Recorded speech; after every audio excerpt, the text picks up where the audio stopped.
My name is Elara, and I am 32 years old. The last time I spoke to my mother, she looked me directly in the eye, her face a perfect mask of maternal concern, and told me that the $150,000 my grandmother had left me was gone. Just gone. She said it with a little sigh, as if she were telling me we were out of milk. She even patted my hand and told me not to worry my pretty little head about it, that money was for adults to handle, and it had simply been lost in a series of unfortunate but necessary expenses. What she didn't know was that I had spent the last 6 months preparing for that exact lie. She had no idea that my entire world had been secretly reconfigured around this single, inevitable moment of breathtaking betrayal. And now please stop the video and subscribe to our channel. To be able to keep making videos like this, we need to reach 1,000 subscribers as soon as possible. Thank you. My grandmother, Annelise, was less a grandparent and more of a co-conspirator in my life.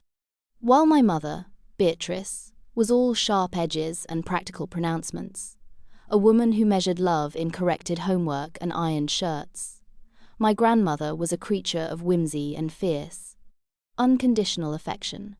She smelled of cinnamon and old books, and her house was a labyrinth of half-finished projects, dusty treasures, and the lingering scent of turpentine from her oil painting.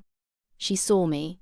It's a simple thing to say, but when you grow up in a house where you feel like a ghost, a supporting character in someone else's story, being truly seen is like the sun coming out for the first time. My mother never understood our bond. To her, Annelise was frivolous, irresponsible, a woman who filled my head with nonsense instead of preparing me for the real world. The real world, in my mother's view, was a place of grim duty and thankless tasks, a place where dreams were liabilities. My grandmother, on the other hand, taught me that dreams were the blueprints for a life worth living. She was the one who bought me my first real sketchbook, my first set of professional-grade pencils. When I told her I wanted to be an architectural designer, she didn't tell me it was a competitive field. She bought me a subscription to Architectural Digest and a biography of Zaha Hadid. She believed in me with a ferocity that often felt like a shield against my mother's constant, low-grade disapproval. When she passed away 2 years ago, the world didn't just lose its color. It felt like the entire foundation of my life had cracked. I inherited her collection of art books, her ridiculous assortment of mismatched teacups, and, as her will stipulated in no uncertain terms, a trust fund containing $150,000, money she had saved her entire life, to be used, as she wrote, to build something beautiful for the world, my brilliant Elara. My mother was the executor.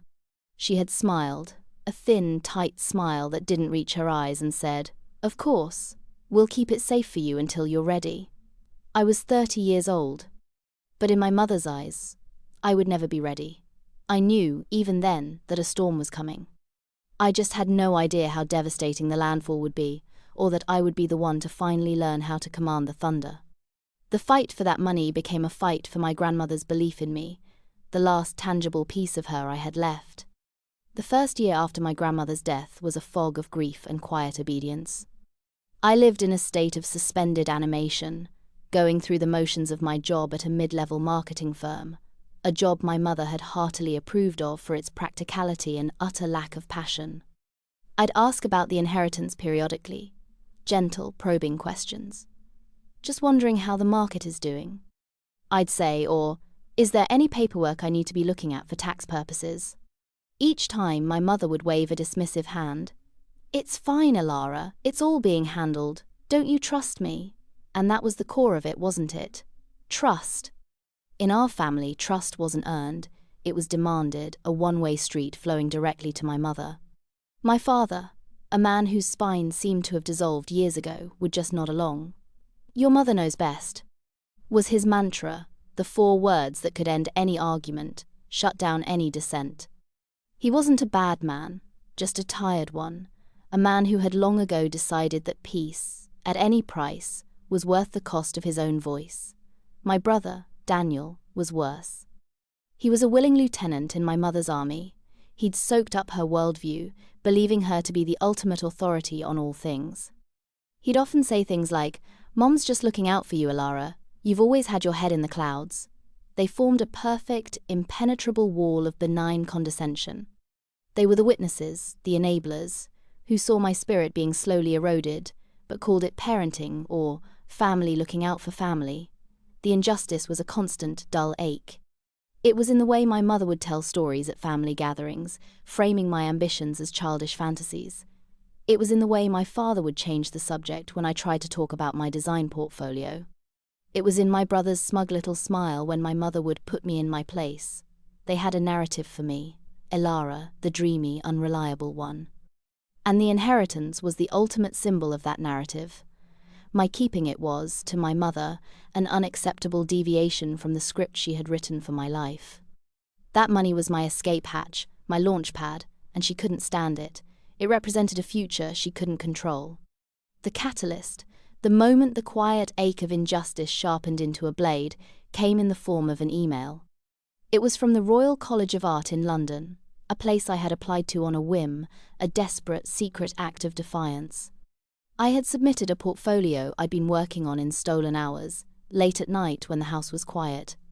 It was a portfolio filled with the designs my grandmother had always encouraged: sustainable, community-focused buildings that blended into their natural surroundings. I never thought I had a chance. The email was short, shockingly direct. I had been accepted into their master's program for architectural design. It wasn't just an acceptance. They praised my portfolio, using words like visionary and a unique, powerful voice. For a few moments I couldn't breathe. It was real. Someone else, someone important and unbiased, saw what my grandmother had seen. The elation was quickly followed by a cold, hard reality. The tuition and living expenses were astronomical. It was impossible without my grandmother's money. This was it. This was the exact purpose Annelise had envisioned for her gift. Not a whim, not a fantasy, but a concrete, life-altering opportunity. I printed the acceptance letter, my hands shaking. I felt like I was holding a winning lottery ticket. I went to my mother that evening, my heart pounding with a mixture of terror and hope. I laid the letter on the dining room table. "I got in," I said, my voice barely a whisper. She picked it up, her eyes scanning the page. There was no joy in her expression, no pride. I saw a flicker of something else, something cold and calculating. "London?" she said, her voice flat. "That's impractical, Elara. It's the best school in the world for this," I said, my voice gaining strength. "Grandma would have been so happy. This is what she wanted. I need to access the trust to pay for the tuition." She folded the letter, creasing it sharply, and pushed it back across the table. That's when she delivered the line she had been rehearsing for a year. "About that," she began, her tone dripping with false sympathy. "There have been some complications." I remember the air in the room growing thick and heavy, like it was being sucked out through a vent. "Complications," I repeated, the word tasting like ash in my mouth. My mother launched into a performance worthy of an award. Her face softened into a mask of regret, her shoulders slumped. She spoke of the volatile market, of a can't-miss investment opportunity recommended by a financial expert, friend of hers. "It was supposed to double the money," she explained, her voice laced with sorrow. "She wanted to give me an even bigger nest egg, but the investment had collapsed, a victim of unforeseen global events. It was all gone, every last penny." She couldn't even look at me as she said it, instead focusing on a spot on the wall just over my shoulder, as if reading from a script only she could see. She painted a picture of herself as a tragic victim, a mother who had only tried to do the best for her child and had been burned by the cruelties of the financial world. "I was trying to protect you," she whispered, the words slithering into the air between us. "I didn't want to worry you." The lie was so audacious, so complete in its construction, that for a second I almost believed it. Doubt is a powerful poison, especially when administered by someone you are conditioned to obey. My father, who had been silent in his armchair, chimed in right on cue. "Now, Elara, don't blame your mother. Her heart was in the right place." My brother Daniel, who had walked in to grab a beer from the fridge, just shook his head. "See? This is why you can't handle things like this," he said, not with malice, but with a genuine, infuriating belief in my incompetence. "Good thing Mom was trying to grow it for you." It was a masterclass in gaslighting. They were closing ranks, creating a unified front of gentle, patronizing deflection. They were telling me that not only was the money gone, but it was somehow my fault for being the kind of person who needed protecting in the first place. I felt my entire world tilt on its axis. The acceptance letter on the table suddenly felt like a cruel joke. The dream wasn't just deferred, it had been murdered, and the killers were offering me their condolences. Something inside me didn't just break that night, it clarified. The fog of grief and compliance burned away, and what was left was cold, hard, and sharp. For my entire life, I had played my assigned role, the dutiful, slightly ditzy daughter. I had been conflict-averse, always choosing the path of least resistance to keep the fragile peace of our family intact. I had absorbed the insults, the condescension, the casual dismissals, because I thought it was the price of admission. But as my mother spun her web of lies, as my father and brother nodded along like puppets on a string, I realized the peace was an illusion. It was never peace, it was suppression. And the price wasn't just my dignity, it was my future. I looked at my mother's face, her brow furrowed in a performance of deep sorrow, and I felt nothing but an icy calm. The love, the fear, the desperate need for her approval, it all vanished. In its place was a quiet, profound rage. But it wasn't a hot, screaming rage, it was a cold, calculating fury. I understood in that moment that I couldn't win by playing their game. An emotional outburst would only confirm their narrative of me as the hysterical, unstable daughter. I couldn't fight them head-on with accusations they would deny in unison. I had to become someone they couldn't imagine. I had to become a strategist. I looked down at the letter, then back at my mother. I let a single tear roll down my cheek, a final, brilliant piece of acting in my old role. "Okay, Mom," I whispered, my voice trembling with manufactured devastation. "I understand." I saw the relief wash over her face. She had won. She had neutralized the threat. I was contained. She pulled me into a hug that felt like being wrapped in ice. "It's for the best," she murmured into my hair. That London dream was just a silly fantasy anyway. I walked up to my room that night, closed the door, and for the first time in my life, I felt truly, utterly alone. But it wasn't a frightening loneliness. It was the loneliness of a general on the eve of battle. The first thing I did was send an email to the Royal College of Art, accepting their offer. Then I opened a new browser window and started searching for the one thing my mother would never see coming. A very good lawyer. The war had begun. The name I found belonged to a man I hadn't seen in over a decade, my cousin, Alex. He was my mother's sister's son, and our mothers had a falling out years ago over something petty that had festered into a permanent estrangement. Alex had always been different. He was sharp, incisive, and had a low tolerance for the kind of emotional manipulation my mother specialized in. He'd gone to law school and become a forensic accountant turned litigator, a job that sounded like a nightmare to most, but to me, in that moment, sounded like salvation. He was the polar opposite of my family's don't rock the boat mentality. Alex didn't just rock the boat, he built tidal waves. I found his firm online and sent a vague email requesting a consultation on a family financial matter. He responded within an hour, his reply professional but with a hint of curiosity. We met the next day at a coffee shop far from my neighborhood. Seeing him was a jolt. He was older, of course, with a confidence that seemed to radiate from him, but his eyes were the same, incredibly intelligent and missing nothing. I laid out the whole story, from my grandmother's will to my mother's fabricated tale of a failed investment.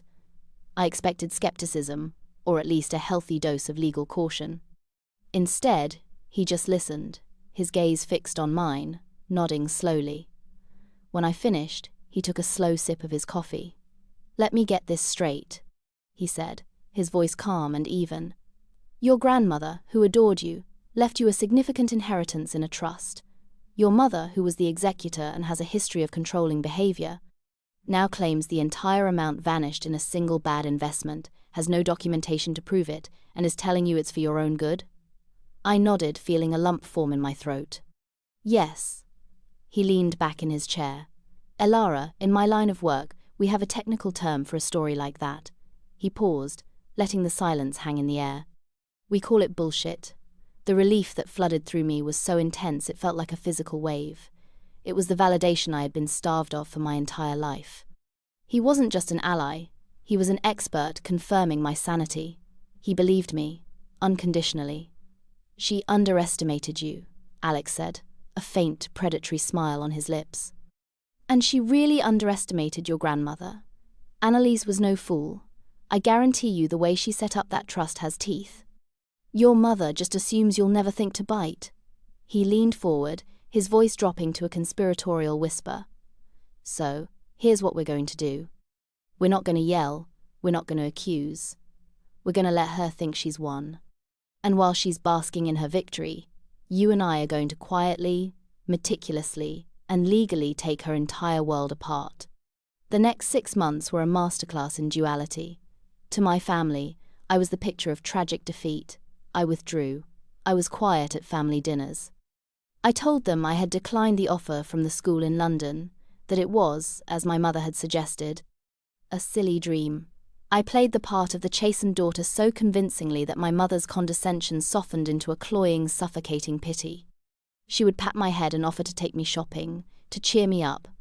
The irony was so thick I could taste it. She was offering to buy me trinkets with my own stolen money. It was a daily struggle to maintain my composure, to swallow the rage and stick to the plan. But Alex's voice was a constant presence in my ear. "Let her get comfortable," he would say during our weekly check-in calls. "Arrogance makes people sloppy." He was right. While I was playing the role of a broken bird, Alex was filing the necessary legal paperwork to demand a full accounting of the trust. It was a simple, legal right I had as the beneficiary, a right my mother had counted on me never knowing about. The formal letter from Alex's firm arrived at my mother's house on a Tuesday. I was there for our obligatory weekly dinner. My father brought the mail in, and my mother opened the crisp embossed envelope. I watched her face as she read it, the colour drained from her cheeks. It wasn't a furious, accusatory letter. It was dry, professional, and utterly terrifying in its formality. It stated that, as the executor of the estate of Annelise Gable, she was legally required to provide a complete and detailed accounting of the trust's activities, including all statements, trades, and withdrawals, to the beneficiary's legal representative within 30 days. Her hand was shaking. "Who is Alex Croft?" she asked, the name sounding foreign in her mouth. "My cousin," I said, my voice quiet and neutral. "He's a lawyer. He's just helping me with the paperwork, for tax purposes." The lie was so bland, so believable, it was perfect. But I saw the panic in her eyes. It was a tiny flicker, quickly suppressed, but it was there. The first crack in the fortress had appeared. She had built her castle on the assumption of my ignorance and passivity. She was now facing architects of a different kind. The 30 days that followed were a silent, high-stakes chess match. My mother's demeanour towards me shifted. The pity was gone, replaced by a tense, watchful suspicion. She started asking probing questions, trying to figure out how much I knew, how much Alex knew. "This lawyer," she'd say casually, "is he expensive? I hope you're not wasting your money on unnecessary fees." I would just shrug. "He's family, just helping me out." I kept my answers short, my expression placid. Alex had coached me relentlessly. Give her nothing. Be a black hole of information. Let her imagination do the work. And it did. I could see her mind racing, trying to figure out what my angle was. The story of the bad investment suddenly needed details, a backstory. She started dropping names of fictitious financial advisors and convoluted market terms she'd clearly Googled minutes before. It was pathetic, and it was glorious. Meanwhile, Alex and I were working. He had explained that a formal accounting was a legal nightmare for her if she'd been lying. She couldn't just invent documents. Banks and brokerage firms keep meticulous records. There would be a trail. She has 2 options, Alex had explained. 1, she confesses, returns the money, and begs for mercy. That's not going to happen. Her ego won't allow it. 2, she doubles down and fabricates a story, hoping we're too stupid to see through it. That's what she'll do. He was, once again, exactly right. On the 29th day, a thick package arrived at Alex's office. It was from my mother. It contained a single, clumsily forged letter from a non-existent investment company and a handwritten ledger that looked like something a child would create. It detailed a catastrophic loss in a high-risk tech stock. Alex scanned it and laughed, a genuine, booming laugh. "It's better than I hoped," he said over the phone. "This isn't just a lie, Elara, this is fraud. Forgery, misrepresentation, breach of fiduciary duty. It's a beautiful symphony of felonies." He explained that now we had her own fabricated evidence, we could dismantle it piece by piece. The real work could begin. We subpoenaed the bank records for the trust account, not through her, but directly from the bank. That was the key. We were done asking her for the truth. We were now simply going to retrieve it. The day the bank records arrived was the day the tide truly turned. Alex had them couriered to my office. I locked my door, my heart hammering against my ribs, and opened the thick envelope. It was page after page of statements, a detailed history of every dollar that had ever been in my grandmother's trust. My eyes scanned the columns of dates and numbers, and the story they told was so much uglier and more selfish than I could have ever imagined. There was no single catastrophic investment. There wasn't even an investment. There was just spending. It was a slow, steady bleed. The first withdrawal had been made less than a month after my grandmother's funeral. $20,000, transferred directly into my mother's personal checking account. The memo line was blank. A few weeks later, another 10,000, then 5, then 15. It was a systematic draining, a personal slush fund she had been dipping into for 2 years. The statements were a roadmap of her vanity and greed. I saw a $40,000 withdrawal that corresponded with the week my parents had their kitchen remodeled with high-end Italian appliances. I saw a $5,000 charge from a luxury cruise line 6 months ago. I saw weekly transfers, small enough, she must have thought, to go unnoticed, that added up to tens of thousands of dollars, likely for shopping, lunches, and maintaining the lifestyle she felt she was entitled to. The most galling part? The dates. She had been stealing from me, from my grandmother's legacy, while simultaneously lecturing me on the importance of hard work and financial responsibility. She had been buying designer handbags with my tuition money, while telling me my dreams were frivolous. The hypocrisy was a physical blow. There was no bad investment. The bad investment was her. She had gambled my future on a new countertop and a trip to the Caribbean. I sat there, surrounded by the undeniable, black and white proof of her betrayal, and the cold rage I had been nursing for months, solidified into something diamond hard. There was no more doubt, no more room for excuses or justifications. This wasn't a mistake. This was a calculated, long-term theft born of pure, unadulterated arrogance. She truly believed she would get away with it. She truly believed I was too stupid and too weak to ever uncover it. I took the bank statements to Alex's office that afternoon. I laid them out across his large mahogany desk. He didn't say a word for a full 10 minutes. He just read, his finger tracing the lines of withdrawals, his expression growing colder with each page. Finally, he looked up at me, and the friendly, cousinly warmth was gone, replaced by the focused intensity of a predator. "She didn't even try to hide it," he said, his voice a low growl. "Direct transfers. No shell companies. No complicated layering. This is the most arrogant theft I've ever seen. She has absolute contempt for your intelligence." He stood up and walked to the window, looking out over the city. "This is our smoking gun, Elara. This is everything. We could go to the police right now. We could file a civil suit tomorrow morning and have her assets frozen by noon. We have her." For a moment, I was tempted. I imagined the satisfaction of a swift, brutal legal strike.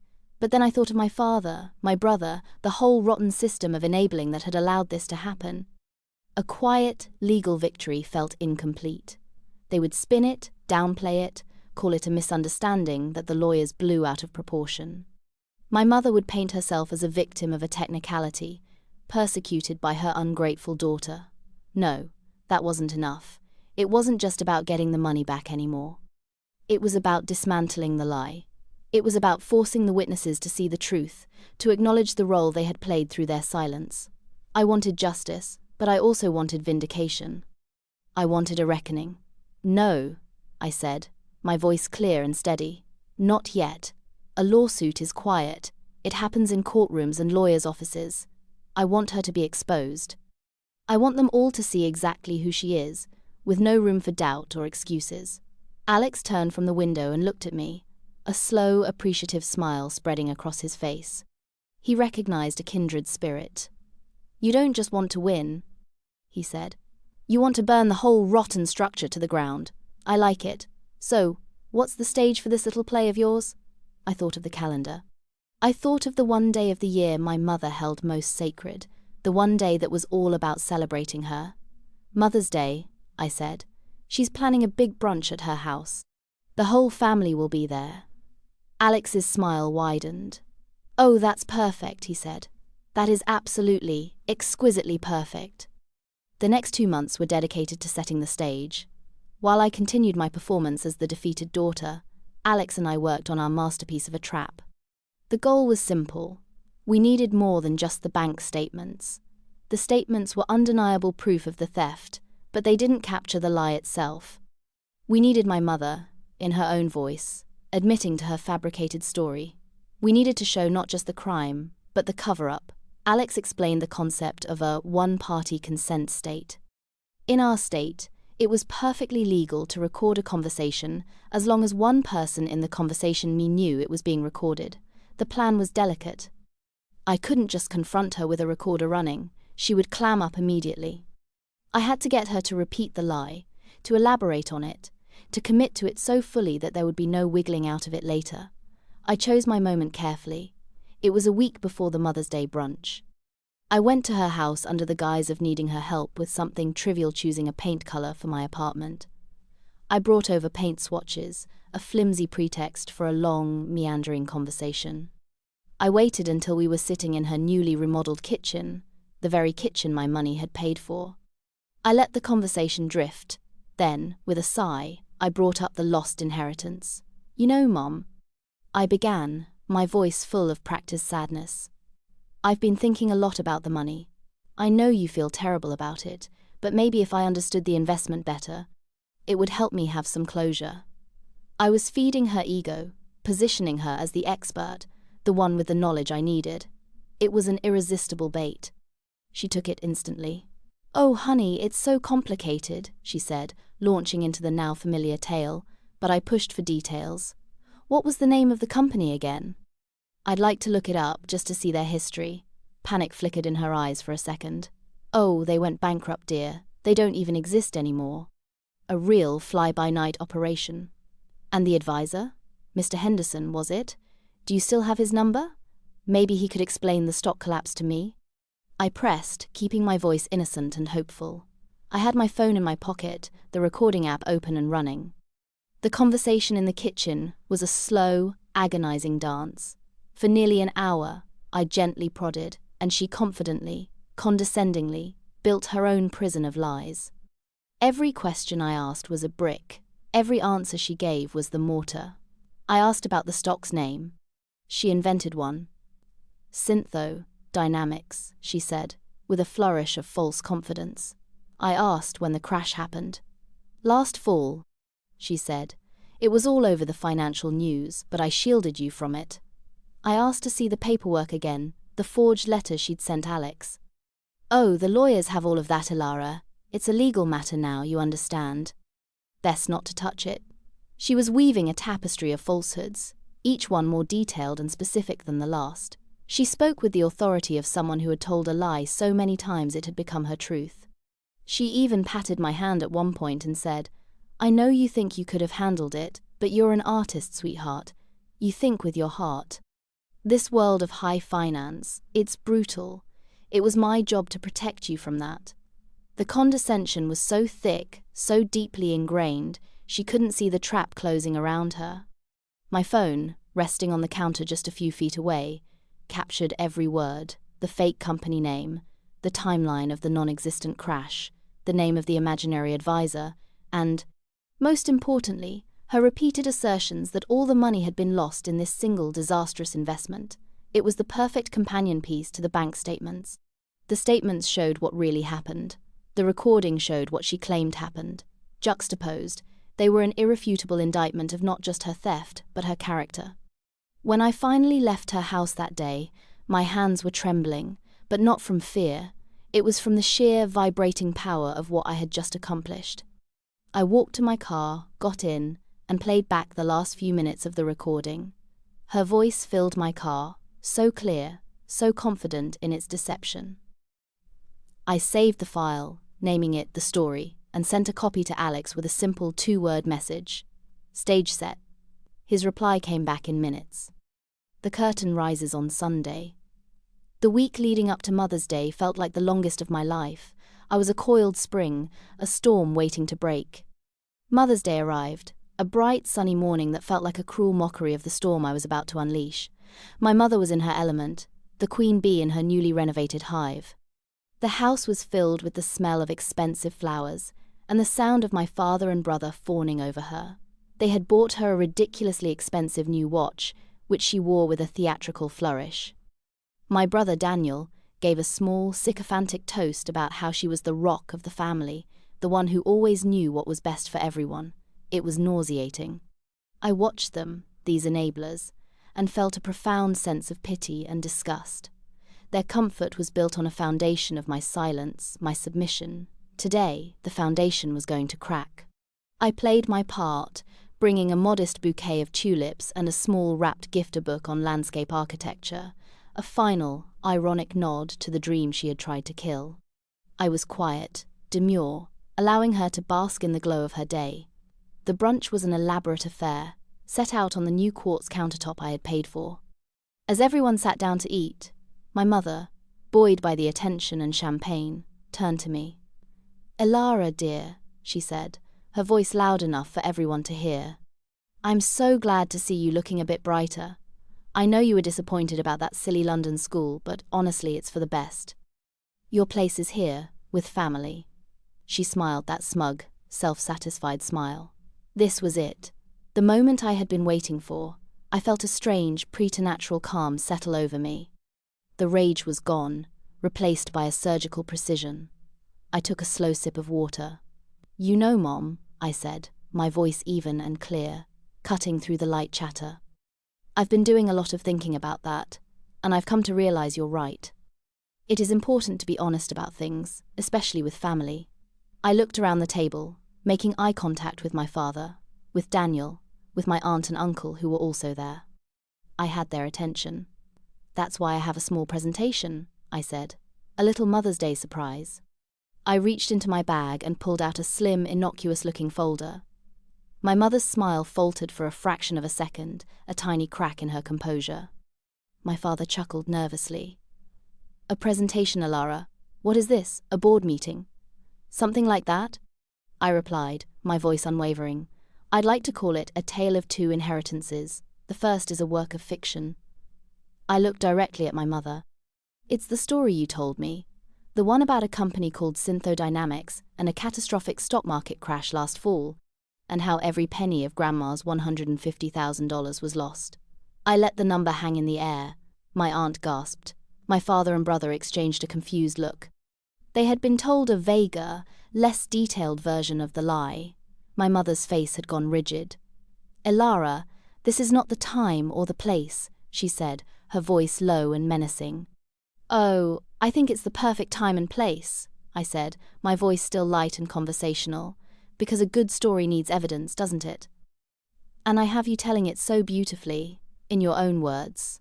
I pulled out my phone, placed it on the table, and pressed play.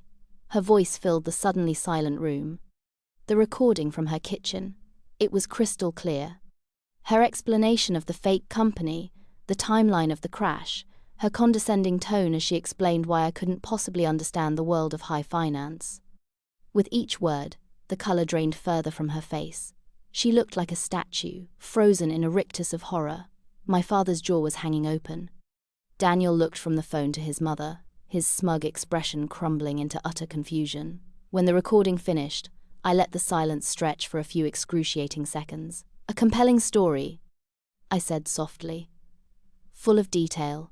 Very convincing. The only problem is, it's a complete and utter lie." I opened the folder. And that brings me to the second story. The true story, the one told by these. I began to slide the documents across the table one by one. The first document I slid across the table was the summary page from the bank. At the top, in clear, bold letters, it showed the initial deposit into the trust, $150,000. Then, a list of every single withdrawal. I had highlighted them in yellow. "You see," I explained, my voice as calm as a news anchor's, "there was no investment in synthodynamics. There were no stocks at all. There was just this." I pointed to the first line item.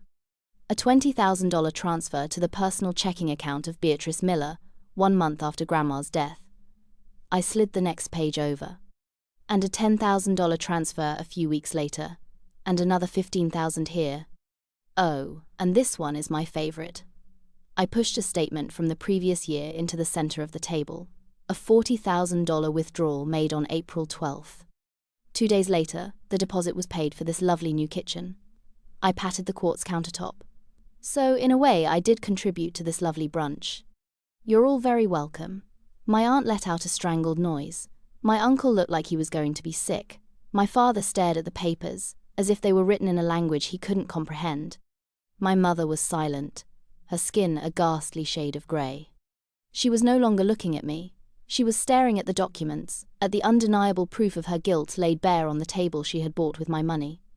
"There's more," I said, my voice relentless. "There's the $5,000 for the cruise to Bermuda. There are the weekly $2,000 transfers that go on for pages and pages. It adds up, you know." I pushed the final summary page towards my father.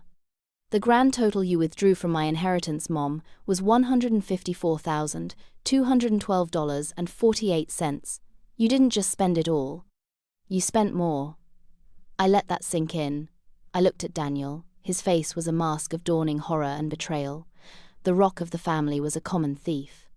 The woman who knew best was a liar and a fraud.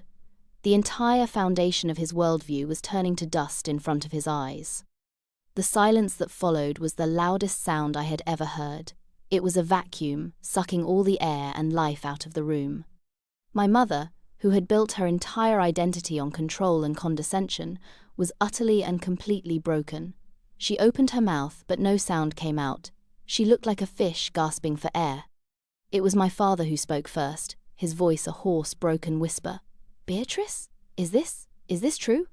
He wasn't looking at me. He was staring at my mother, his wife of 40 years, as if seeing her for the first time. My mother finally found her voice. But it wasn't the calm, authoritative voice we all knew. It was a high, shrill shriek of pure desperation. "She's lying, she's twisting things." It was for the family. The house needed repairs. There were bills. The facade of the sophisticated financial victim was gone, replaced by the frantic scrambling of a cornered animal. But it was too late. The evidence was on the table. The recording of her own words had just played. The lies were too specific, too detailed to be walked back. "The family?" I asked, my voice laced with ice. Did the family need a $2,000 designer handbag? Did the family need weekly spa days? Did the family need you to steal my entire future so you could play the grand lady for your friends? I turned to my brother. "Did you know, Daniel? Did you know when you were telling me Mom knew best that she was systematically draining the money our grandmother left me?" He couldn't meet my eyes. He just shook his head, looking utterly lost. He was a follower without a leader, a soldier whose general had just been revealed as a traitor. The power dynamic in the room had not just shifted, it had been inverted, shattered, and remade. I was no longer the foolish child. I was the one with the facts, the evidence, the truth.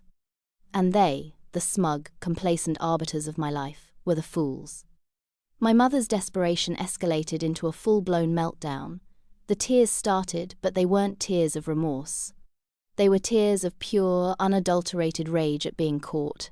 "How could you do this to me?" she screamed, her voice cracking. "On Mother's Day, you would humiliate your own mother like this."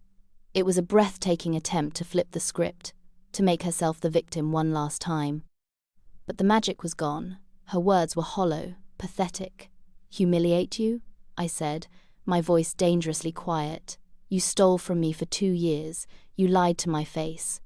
You tried to destroy my one chance at a real future. You condescended to me, you belittled me, and you did it all while smiling and telling me it was for my own good." Humiliation doesn't even begin to cover what you deserve. I stood up. And just so we're clear, this isn't just a family argument. This isn't a misunderstanding. I pulled one last document from my folder. It was a letter from Alex's firm. This is a formal legal demand for the return of the full $154,212, plus interest, plus legal fees. It also outlines the criminal charges you are facing, including grand larceny and fraud. I placed the letter gently in front of her. You have 2 weeks to arrange for the full restitution. If you do not, we will proceed with both civil and criminal action. We have the bank records. We have the forged documents you sent us. And we have a recording of you committing to the lie. There is no version of this where you win. I looked at my father and brother. You stood by and you let her do this. You enabled her. You chose her comfort over my future. That's a choice you will both have to live with. I turned and walked towards the door, leaving the wreckage of my family sitting in stunned silence around the brunch table. As I reached the hallway, I heard my mother's final, desperate wail. "You ungrateful child, after everything I've done for you." I didn't turn back. I just closed the door behind me, shutting out the sound of her voice, and walked out into the bright, beautiful sunshine of a brand new day.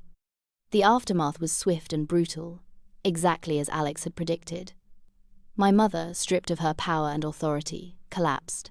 Her first move was to try and rally the troops, but the troops had deserted. My father, finally shaken from his decades-long stupor, was a broken man. He couldn't look at her, couldn't speak to her. The betrayal was too deep. The woman he had defended and deferred to for his entire adult life was a stranger to him. My brother, Daniel, had a full-blown crisis of faith. His entire belief system had been built around my mother's infallibility. Confronted with the cold, hard proof of her deception, he withdrew completely, refusing to take her calls. For the first time, my mother was completely and utterly alone, trapped in the prison of her own making. She had no allies, no enablers, and no narrative to hide behind. Faced with the undeniable evidence and the threat of actual prison time, she capitulated. There was no other choice. Within a week, Alex was in negotiations with her new, very panicked lawyer. The first offer was a partial payment plan. Alex laughed and hung up the phone. The second offer was a settlement for a lesser amount. Alex sent back a picture of the forged letter she had created. The message was clear. We were not negotiating. We wanted every single cent. To come up with the money, she and my father had to take out a massive second mortgage on their house, the very house she had been so proud of renovating with my stolen funds. The irony was exquisite. The symbol of her ill-gotten status became the source of her financial ruin. Within the 2-week deadline, the full amount, plus Alex's fees and a calculated amount for interest, was wired into a new trust account that I, and only I, controlled. There was no apology. There was no admission of guilt to me, just a cold, silent transfer of funds. She had not learned a lesson in morality, only a lesson in consequences, and for me, that was more than enough. The silence from my family was deafening. It was the silence of shame, of cowardice, and of a world turned upside down. I did not reach out. I did not offer an olive branch. The bridge had not just been burned, its foundations had been salted and ploughed over. With the money secured, the first thing I did was call the Royal College of Art. I explained the situation and asked for a deferral of 1 year, which they gladly granted. I needed time. Not to heal, strangely, but to build. The rage had served its purpose. It had fueled the engine of my vindication. Now it was time for a different kind of fuel, the quiet, determined energy of creation. I quit my soul-crushing marketing job. The day I handed in my resignation was one of the purest moments of joy I have ever experienced. I spent the next few months not designing buildings, but designing my life. I found a small, sun-drenched apartment in a part of the city I'd always loved, a place with character and history. I adopted a dog from a local shelter, a scruffy terrier mix I named Annelise, or Annie for short. Her constant, uncomplicated affection was a balm to my soul. I started reconnecting with old friends, people I had drifted away from while I was submerged in the quiet toxicity of my family. I took pottery classes. I went hiking. I read books for pleasure, not for obligation. For the first time, I was living a life that was entirely my own, on my own terms, funded by the legacy of the one person who had always wanted that for me. My relationship with Alex solidified into a deep and abiding friendship. He was more of a brother to me than Daniel had ever been. We'd have dinner once a month, and he would revel in the updates, not just about the legal fallout, but about my growing happiness. "You know," he told me once, "this was the easiest case I ever won. Because it was never about the law, it was about narrative. She had a story she thought everyone would believe. You just wrote a better one. And yours had the added benefit of being true." He was right. I had spent my life as a character in my mother's story. The victory wasn't just in getting the money back, it was in becoming my own author. A year later, I moved to London. Walking onto the campus of the Royal College of Art felt like coming home to a place I'd never been. The feeling of rightness, of belonging, was overwhelming. My work in my classes was strong, confident. The ideas that had been suppressed for so long came pouring out. I was no longer designing with a voice in the back of my head telling me my ideas were silly or impractical. I was designing from a place of strength and clarity. I still haven't spoken to my mother, father, or brother. I receive a card from my father, on my birthday, with a short, sad, "thinking of you." I have never replied. My aunt sends me occasional tentative emails updating me on the family news in a detached journalistic tone. My mother, she tells me, is a diminished figure. She rarely leaves the house. The friends she had cultivated with her lavish lifestyle drifted away when the money dried up. She is a queen with no court, a performer with no audience. There is no joy in this knowledge for me, no schadenfreude. There is only a quiet, detached sense of cosmic balance. She did not get away with it. Her own arrogance was her undoing. My life today is full. It is full of challenging work, genuine friendships, the quiet companionship of my dog, and the freedom to be exactly who I am. My grandmother's gift was not the money itself. It was the catalyst that forced me to claim my own power. She left me a key, and for years I was too afraid to use it. But when I finally did, it didn't just unlock a bank account. It unlocked me. Sometimes, you have to burn down the life you have, to build the life you were meant for. And as I walk through the streets of London, sketching ideas for buildings that will one day stand tall and beautiful, I know, with every fibre of my being, that I am finally building something beautiful.